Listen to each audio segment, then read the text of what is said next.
কিন্তু সাম্প্রতিক সময়ে যে মাননীয় প্রধানমন্ত্রী আপনাকে ফোন দিয়েছে এক সরকারি কর্মকর্তার ছেলে অপহরণের বিষয়ে, উক্ত বিষয়ে আপনি কতটুকু অগ্রসর বা সর্বশেষ পরিস্থিতি যদি বলতেন? ধন্যবাদ। আমাদের এই শিশু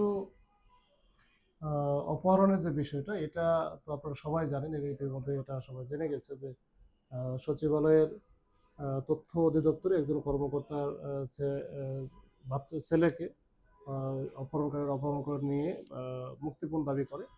এর প্রেক্ষাপটে মাননীয় প্রধানমন্ত্রীর সে দ্বারস্থ হয় বা কাছে যায়।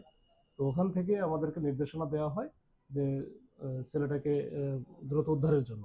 তো এটার প্রেক্ষিতে কিন্তু আমরা ১ ঘন্টার মধ্যেই আসলে বিভিন্ন আমাদের কায়দা কানুন ব্যবহার করে আমরা ছেলেটাকে উদ্ধার করি।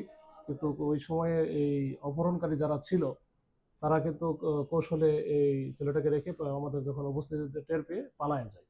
তো এর পরপরই আমরা যেহেতু আমাদের কাছে ওই অপহরণকারীদের কোনো তথ্য ছিল না, যেমন বিকাশের নাম্বারে বিকাশের নাম্বারটা দেওয়ার কথা ছিল, টাকা যে মুক্তিপণের টাকাটা দাবি করছিল।